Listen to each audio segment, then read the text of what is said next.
CalonFM on 105 FM. Community radio at its best. Hello and welcome to CalonFM. It has just gone 4 o'clock. I'm Skip, and I'm joined in the studio today by some music legends who are quite local to us, actually, but they've toured the world a number of times and done amazing things with amazing people. We've got Chris and Tony from The Real People. Good afternoon. Hello, Skip. How are you? Good afternoon, Skip. We're fine, thank you very much. Good. Mate. So you've popped down to Wrexham State to do a live session at the TV studio at Glendower University. At the uni, yeah. We think the facilities are absolutely fantastic. We can't wait to do it. Yeah, it's great to have you here on radio as well. And you're just about to release your current album, which is Monday Morning Breakdown. Yeah. And this is off the back end of, I guess, 30 years or so in the business. Around that, if you very first started. Yeah, we started The Real People really about 1988. So sure, so we're getting close. So we're getting there. We're getting there. And I tell you what, it doesn't feel like though. It doesn't feel like that long. You know, because I keep saying, oh, we've been going for about 20 years now or something. But I think I've been saying that for about 10 years. Well, that's it. And I was saying that I first heard your music when I used to live in America back in 1991. So that was around the time of your first album. Yeah. And of course, you know, that's 25 years ago. So yeah, I know. Shut up, will you, Skip? Seems like yesterday. I know. So, you know, what I'm surprised about, as much as many things, is that your brothers, you're still in a band. After almost 30 years. Well, you want to try and be in a band with us. And you're both sitting side by side. There's no minders. There's no people holding you apart. Yeah, well, sometimes there is. Is it that sort of family bond that's kept things going?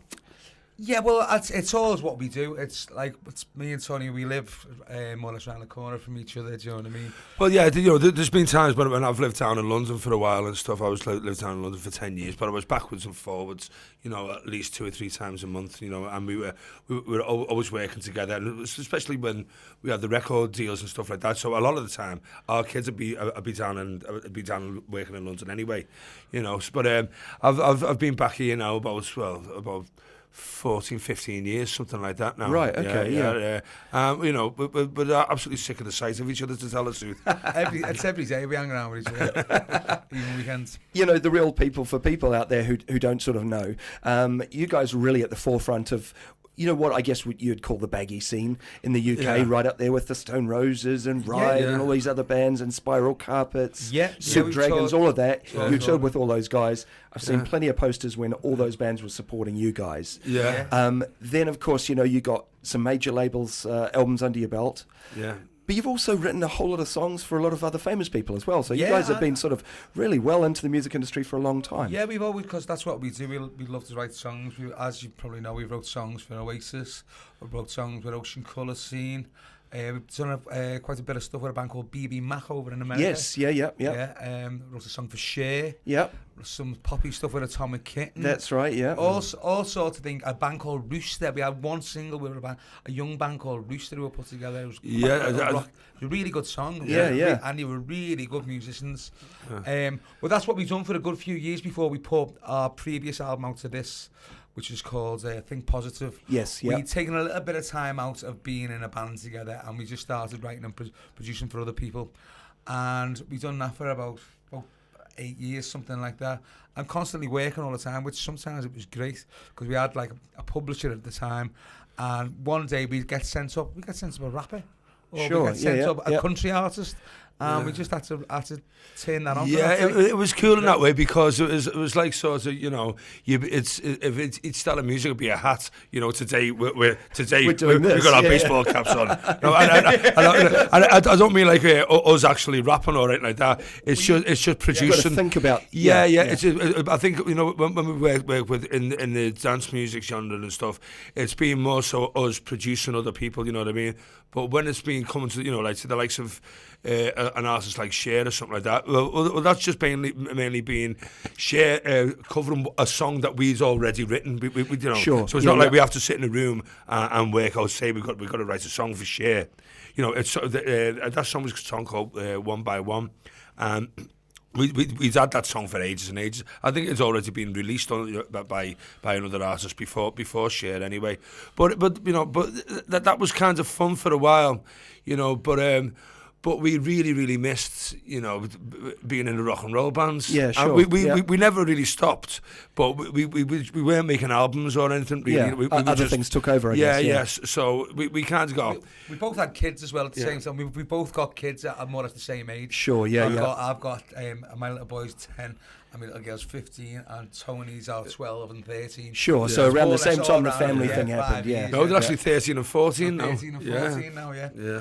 So, but you find, what's it like now being back in the band? Is it kind of like you've got that new energy to be out and playing live? Having this new album out, and we've just been doing a handful of gigs, and the response has been really good. The response to the new album's been fantastic. As I was talking to you before, Skip, we haven't got a manager at the moment. We haven't got a record label at the moment. So we're just doing things word of mouth and through Facebook. And Yeah, stuff yeah, like yeah. that. Yeah, well, the record... It's going really well. Well, Yeah. see, it's so different now. You don't like, it'd be nice to have the money and the backing of a major label, but you don't kind of need that. We have got like a label as such, but it's more of a distribution label. It's, Townsend Records. Yeah, Townsend Records, and Great. you know what? Yeah. We went up to see the new officers the other day because we had to pick up some T-shirts and stuff like that from them because they make T-shirts and everything now. And they actually started when we first were working with them as this like little record shop, and now it's unbelievable the size of the size of the setup. That's brilliant. The though, size of isn't the it? setup is unbelievable. Because as I say, we've worked in some of the big major labels and stuff like that. And when we walked into the offices, it was like going into CBS Records again. Yeah. It was like, how the hell did this went from just a little tiny shop up in where is it? Up in Burnley, isn't it? Up in Burnley, yeah.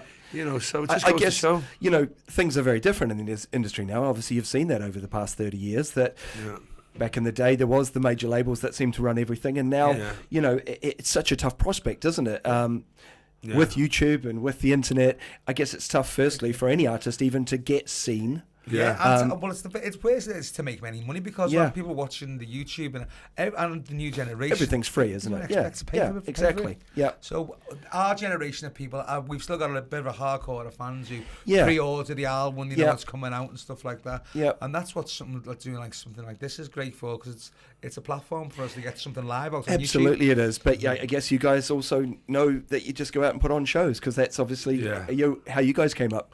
Out and play live and meet people, and that's your fan base, isn't it? So, that's another thing. But it's hard to go out and gig all the time now because it costs you money.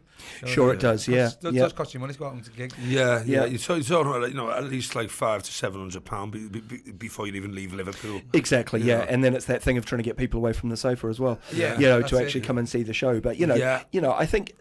I think a ground shift will come again, but it's almost like there's a bit of a lost generation as they don't know what it's like just to go out and see a band because there's a band on. It doesn't matter who they are. Just go and see them regardless. Yeah. We all did it when we were younger, and it's something I think that'll come again. But I hope so. Certainly some of the cuts off the new album. I got my two personal favourites. Runaway is I think it's the first song on the album. That's the first track. Yeah. Cracking track, just great pop rock song, and Ballad of a Musician's Wife. Yeah. And all I would say to people is check this album out because it is one of these albums that's full of stories. You're listening to real people writing songs, not the real people, but actual real people as well. We learned that when we were signed to this company, went out to Nashville and we done a writing retreat over there, which was really great. We worked with some guys who work with Bob Dylan and all sorts of things.